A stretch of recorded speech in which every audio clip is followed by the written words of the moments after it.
One quiet morning, Pudding was waiting for his favorite breakfast. The kitchen was warm, the sunlight gentle, and his little blue bowl was finally full. He wagged his tail and leaned in.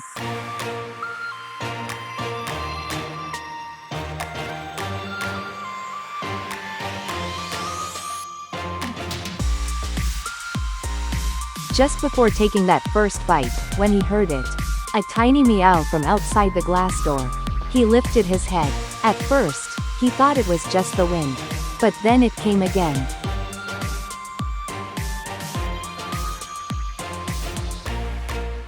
Soft, small, and hungry. Pudding walked to the door and peeked outside. There she was, a tiny orange kitten.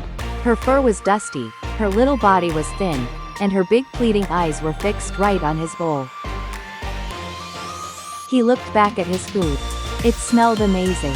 He was hungry too. His nose lowered toward the bowl, but then he stopped. The kitten outside looked even hungrier than he did. A pause. A breath. Then, gentle as could be, he bit the edge of his bowl. Slowly, he dragged it across the floor, right up to the door. His owner watched, surprised. Pudding turned to her, eyes wide, as if saying, "Please open it." She nodded and opened the door softly. The kitten stepped back, trembling. No barking, no rushing, just Pudding pushing his bowl forward a little more. The kitten stared at him.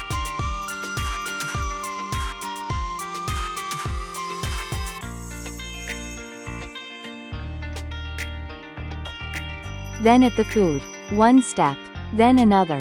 Finally, she lowered her head and took her first bite. Pudding sat beside her, still with an empty belly. But his tail started wagging.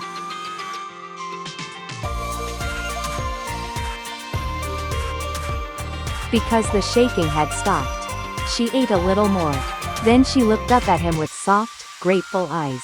Pudding smiled. Not with his mouth, but with his whole being. The kind of smile only a puppy can give. The next morning, she returned. This time, a little closer to the door. The day after, she came again. Each day, a little braver. Until one day, she stepped inside.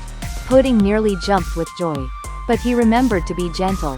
His owner cleaned her up with a soft towel. Under all the dirt, she was fluffy, bright, and beautiful.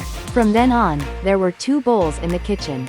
One for Pudding, one for his little orange friend. He did not have to give up his breakfast anymore. He got something better, someone to share it with. They sat by the window, watching the sun rise together. In the quiet afternoons, they napped side by side. Pudding used to think breakfast was the best part of the day. Now, the best part was waiting for it with his new friend. Because sometimes, kindness starts with one small choice. One little bowl, one hungry kitten, and one puppy who decided to share.